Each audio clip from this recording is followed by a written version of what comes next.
Welcome to our new series called CGB Reacts, where we find videos on others using or talking about the cloud, and we react by giving our take on key elements of the video. First, we have good old tech giant Linus Tech tips, giving cloud gaming a go back in 2021, during the dark times when GPU prices were out of control. Well, still are, but cloud gaming has come a long way since, but we found this interesting nonetheless. If you have a video you think we'd like, let us know.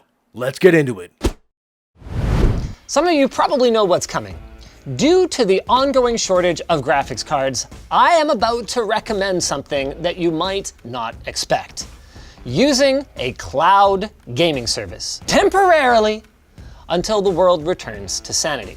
It's a valid point because it was in the middle of COVID. Cloud gaming was on the rise. I mean, like really on the rise. But of course, so was crypto. For the same thing. Thank God that's over. Yeah, thank God that's over. So you notice the world hasn't exactly returned to sanity. These GPU prices are still they're still pretty nuts. They're still inflated. I don't think they want to bring them back down. You could afford about 5 years of cloud gaming service for the price of a scalper markup on an RTX 3070. This is my marketing pitch. Dude, this is like exactly on my GeForce Now. This is video. My review is like almost exactly the same. That's a pretty hefty claim to say that the 480 or the 4K is worse than the 1080 on a Blu-ray. I don't know if I agree with that 100% either. But remember, this is, what was this? 2021. This is before the 3080 came out.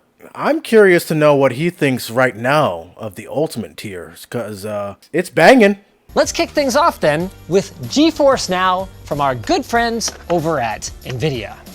Man, that looks good, don't it? The advantages of GeForce Now are many. I kind of wish he picked a better game other than Witcher 3, because that intro was literally just all one color. TV. Yeah, that's fair. That's fair. If you were on a 48, say for example, if you knew anyone who had a TV like that, I think it would look a lot more reasonable. In a game like this, honestly, where there's already kind of a laggy feel to the camera movements with the mouse, I hardly notice the latency. That's most people's opinion of GeForce Now. It usually has the best latency. So I mean, they've added reflex since then. Yeah, and they've added reflex since then. When we talk to people about it, they're like lag. I mean, if they've never experienced cloud gaming and they're not used to it, they're gonna notice the big differences almost right away. Me, I'm almost a full-on cloud gamer, and I'm just used to it by now. With cloud, everybody's experience is different. Me at home, everything's wired, right? We've got gig internet. All my controllers are wired. But, you know, if you go onto let's say a Chromebook, right? It's January. I was in a hotel, and I played on GeForce Now with a Chromebook and a wireless controller. And the differences were night and day. Night and day. No, I remember before I decided to wire my connection with my computer, I remember the problems we used to have, whereas like I could never keep a game going, it would crash. And it was like as soon as I gave myself a wired connection, it just, it was almost like I was playing a whole different game. Yeah, there's so many different aspects of latency when it comes to cloud. So many points of failure. It's quite interesting. Have you tried cloud gaming, David?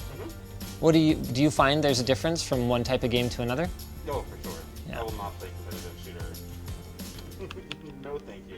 Yeah. I'll do like story. You're just not used to it. This is already not the same, because I would say 2 years ago it was still in its infancy, or at least its toddler stage.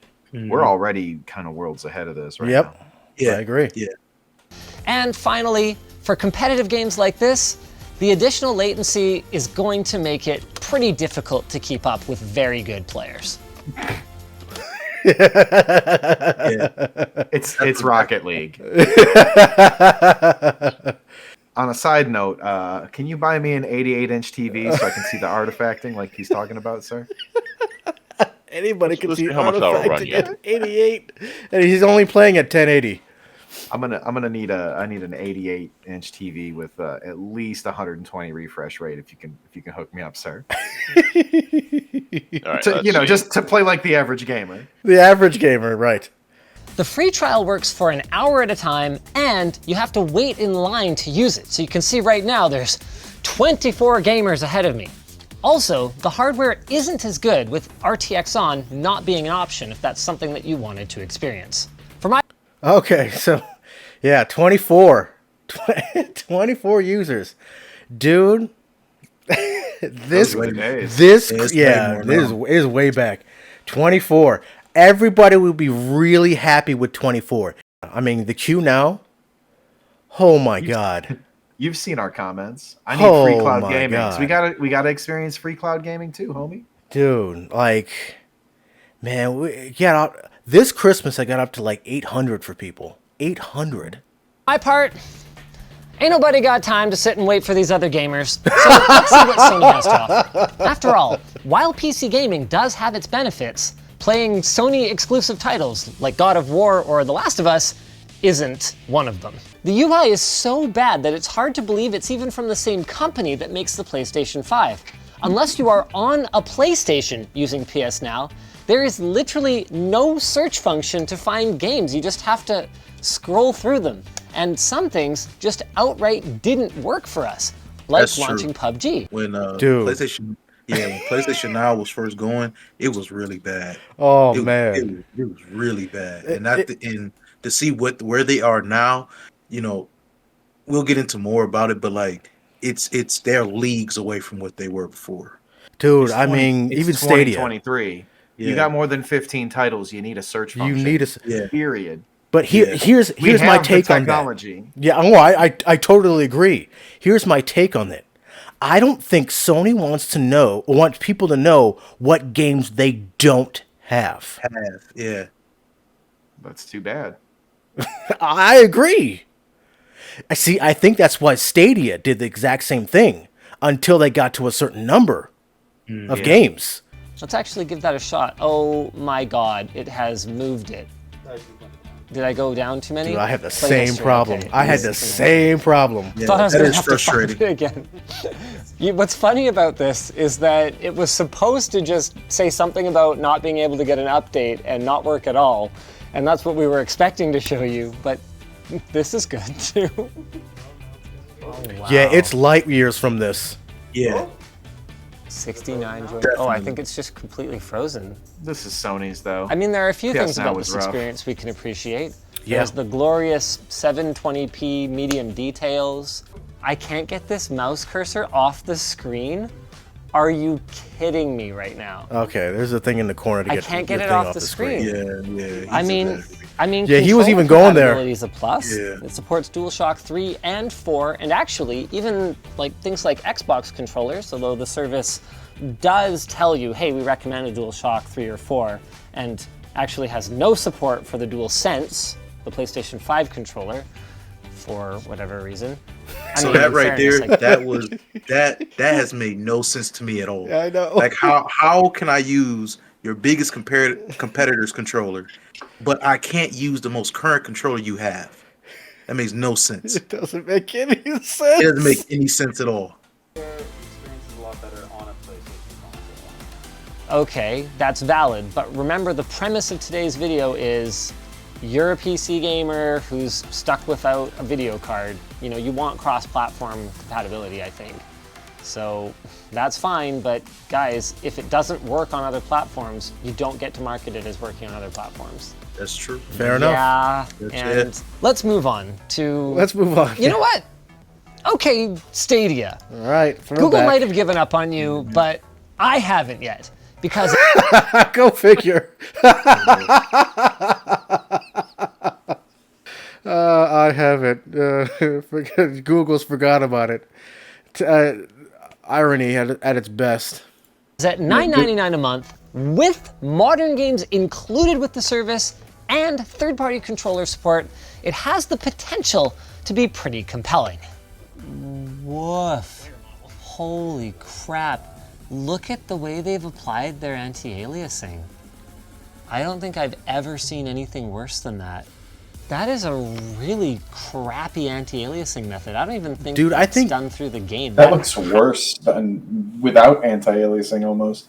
What I think this is, I think Stadia was using a lot of DLSS before DLSS. It might be FSR because they were using AMD cards. Yeah, Stadia like to upscale and then upscaling it exactly. So I think that's what they were doing, because putting those scaling technologies on, it looks like this for all the time. It's not just PUBG. Right.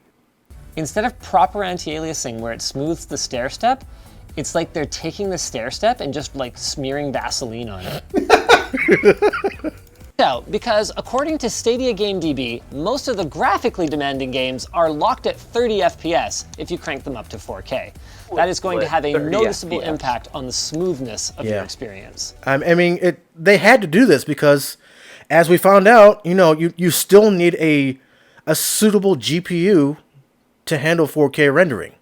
It's not nearly as bad as PS Now, though. Like, I don't feel that, like, movement. Like, it's not so delayed.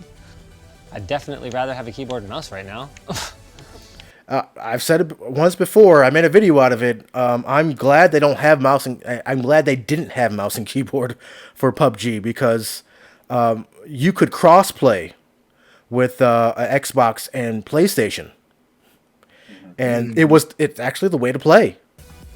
Though I wouldn't suggest doing much in the way of competitive gaming on Stadia. Cloud gaming already is going to put you at a disadvantage, and from our experience on a high-quality internet connection, GeForce Now did deliver slightly lower latency. Although that was yesterday, and this is today. This is better than we had before. Not bad. Not bad. Oh, never mind, guys. This game totally works with mouse and keyboard. It was just PUBG that was being stupid. And the latency actually feels really Must good. Die so the 3? worst thing we can say about Orcs the Must Die latency for 3, Stadia then is that it can be a little inconsistent. Where what's his name, head of Stadia Games, talking about how they're in it for the long haul. Yeah, they were playing this game. So funny, so funny. Irony at its best. Well, that's the beauty of being a giant corporation. You can have people say that and it be true, and then just replace them with someone else. That's true. Project X Cloud is $15 a month, but there is some serious value here because you're not strictly subscribing so it's gonna be to bad. xCloud. You're subscribing to Game Pass Ultimate, which happens to include a fantastic library of games that you can play on your Xbox, on your PC, or, as you can see here, in the cloud. The game that just did not cross-play with Stadia, even though they promised it would. Square, if your game isn't called Final Fantasy 14, it's dead in a year and a half. Dang. That's Sorry, exactly how much it. That's exactly how long it took. Amazon Luna is currently in early access and can stream games at 720p with a game list that looks pretty darn good. But we all know how Amazon's rival Google's cloud gaming service launch went, and how Amazon's game studio is going, so all I can say about that one is, good luck, Daddy Bezos. Womp, womp, womp, womp. Well, Luna's not dead yet. It's not dead yet. And they've had a stay of execution with their newest update. Hey, they expanded to UK and Canada, so Germany. And then there's the one that we've talked about before, Shadow. It's $11.99 a month and offers high It's old Shadow. Oh man, $11.99 a month. This is how old this video is, man. Woo, man. Inflation, man. $12. Can you imagine any service right now, a high-end PC, $12 a month? This is why they went bankrupt. That's crazy. I can't believe I was paying $12. hardware with good performance in both games and even other applications. Like you can use it for video editing because it's pretty much just a remote desktop connection into a Windows 10 instance that happens to be in their data center. Project X Cloud is extremely promising in the future, and it's great for Xbox gamers today. Pretty much a no-brainer. But it's really hard to recommend it for PC gamers without graphics cards until you can easily set it up on your gaming PC. Xbox Cloud the quality has doubled. I wouldn't say it's not GeForce Now quality. It's not, but if you play it on the Edge browser, the quality jumps up another notch. So it was pretty nice. I mean, I enjoyed playing Battlefield 2042 on there. I was surprised I was able to actually do pretty well. And as far as console wars go, they treated it more seriously than Sony did. Or did with their Oh, absolutely. I mean, you can play xCloud on almost any device now. So, I mean, I've got it on my iPhone, my iPad. You know, you can do it Android. So they're definitely doing the mobile route, which is really nice. Hello, Sony. Hello. They really need to do that. It's like being able to play God of War on your phone, or like The Last of Us. I mean, that's an easy selling point right there. That's low hanging fruit. I don't get it. Yeah. The mom and pop shops have an Android app. Vortex had an Android app. It's not rocket science. PlayStation Now, frankly, kind of sucks for many of the same reasons. Like, I can only really recommend subscribing for a month or two, getting your fill of PS exclusives, then ditching it. And then GeForce Now offers the best overall experience thanks to its wide support for both games and devices. Any closing thoughts? Cloud gaming, yeah, it may not be as great as having your standard, PC setup, but it's only going to get better, man. Yeah. I mean, as things upgrade and it gains popularity, it's only going to get better. Yeah, I see. And convenience is king. Yeah, totally. I see a whole bunch of TVs and monitors just getting graphic card support like they would with the Shield TV, and they're just all going to be integrated, and then you're just going to be playing these services without a need of a PC or anything like that. Well, that ends it here, guys. Let us know what you think in the comments below, and make sure to subscribe for more.